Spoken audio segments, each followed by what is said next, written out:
بسم اللہ الرحمن الرحیم. اسپیکرز کلب ایبٹ آباد میں آج ایک بہت ہی خوبصورت ڈیبیٹ سیشن جس کا موضوع ہے کہ کیا ٹیکنالوجی نے ہماری زندگی کو آسان بنایا ہے یا مشکل. میں سمجھتا ہوں ٹیکنالوجی نے ہماری زندگی کو تھوڑی سی مشکل نہیں بلکہ انتہائی مشکل بنائی ہے. ایک افسانہ ہے جناب عثمان نظر پراچا صاحب کی کہ ایک کلاس روم میں سائنس مختلف موضوعات پر بڑے پر اعتماد انداز میں بحث کر رہی تھی، لیکن جب آخر میں تقدیر کے اہم موضوع پر بات شروع ہوئی تو سائنس کا سر جھک گیا.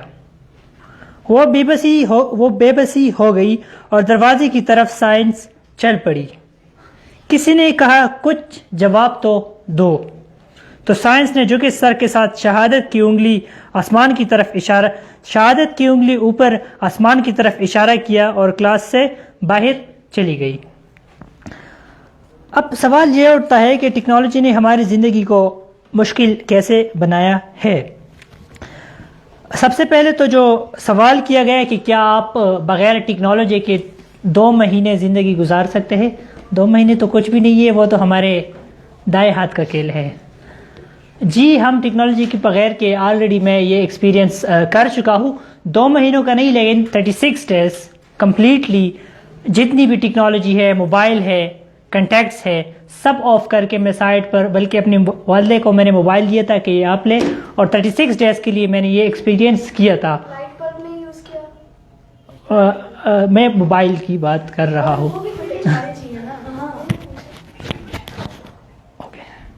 تو میں نے ایکسپیرینس کیا. اب دوسری جو میں سمجھتا ہوں، جب میں نے سرچ کیا کہ ٹیکنالوجی نے ہماری لائف کو کیسے مشکل بنایا ہے، جب میں نے سرچ کیا تو اس میں جب فرسٹ فیکٹر میرے پاس آیا وہ فیکٹر تھی گیمنگ ایڈکشن کی. جب میں نے گیمنگ ایڈکشن پہ سرچ کیا کہ کتنی پرسنٹیج ہے، اگر ہم بات کی جائے آل اوور دا ورلڈ، پوری دنیا میں جب سب سے زیادہ گیمنگ پلیئرز ہے وہ ہے فلپائن کی کنٹری میں، جن کی پرسنٹیج ہے تقریباً 97.1%، جو all over the world Philippines country میں گیم پلیئرز ہے. اور دوسری نمبر پہ جب میں نے دیکھا تو گیم پلیئرز 95.9% گیم پلیئرز ہیں انڈونیشیا کی کنٹری میں. اور اگر آل اوور دا ورلڈ دیکھا جائے پوری دنیا میں 100 میں سے 40% جو یوتھ ہے، جو جتنی پاپولیشن ہے وہ گیم ایڈکٹڈ ہے. اور اس کے بعد اگر دیکھی جائے ٹیکنالوجی کی، جب سے ٹیکنالوجی آئی ہے، میں خود بھی ایک یونیورسٹی کا اسٹوڈنٹ ہوں، تو زیادہ نہیں تھوڑی کچھ ہم کتاب سے، قلم سے، لکھنے سے، آبزرو کرنے سے دور ہو چکے ہیں. معذرت کے ساتھ اکثر میں دیکھتا ہوں جب میں لائبریری میں بیٹھتا ہوں تو پوری لائبریری کتابوں سے بھری ہوئی ہوتی ہے، وہاں پر بھی یہ موبائل اس میں ہم لگے ہوئے ہوتے ہیں، ہم یوز کر رہے ہوتے ہیں.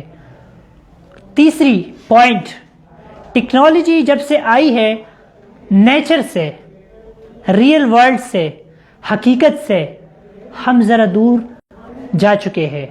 دیکھیں سال میں ایک بار، میرے کچھ چند دوست ہیں، سال میں ایک بار وہ پشاور سے آتے ہیں، پھر ہم 2 دن کا ٹرپ پلان کرتے ہیں نچے گلی اور مری کا.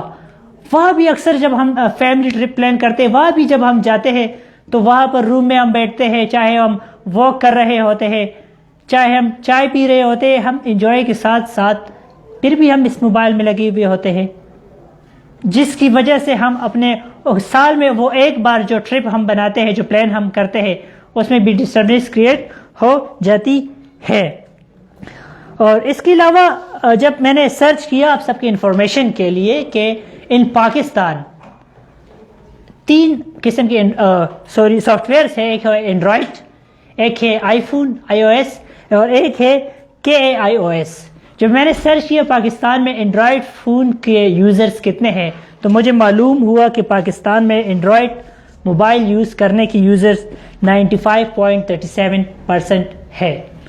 اور اس کے بعد جب میں نے سرچ کیا آئی فون یوزرز کتنے ہیں تو مجھے خوشی بھی ہوئی کیونکہ میں خود بھی آئی فون یوزر ہوں تو مجھے معلوم ہوا کہ 4.22% آئی فون یوزرز ہے، اور KAIOS جو سافٹ ویئر ہے اس کی یوزرز 0.14% ہے.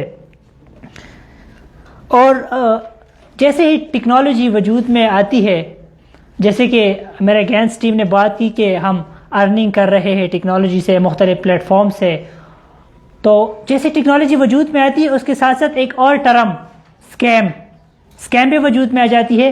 اگر آپ دیکھیں پاکستان کے علاوہ بہت سے اور بھی ممالک میں ابھی لاکھوں کی تعداد میں لوگوں کے ساتھ اسکیم ہوا ہے۔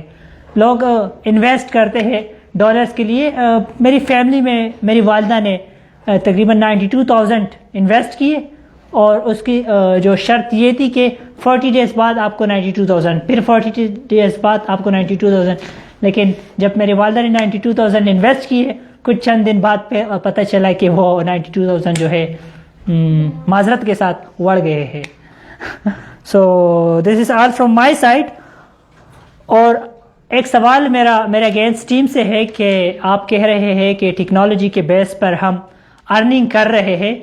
آج بھی پاکستان جو ہے ایک بہت بڑے رقم کا IMF کا قرض دار ہے، تو ہم ٹیکنالوجی کے بیس پر IMF کا قرضہ کیوں نہیں ادا کر رہے ہیں؟ اور دوسرا سوال کہ کیا ٹیکنالوجی نے پاکستان کے امن میں کوئی کردار ادا کیا ہے یا نہیں؟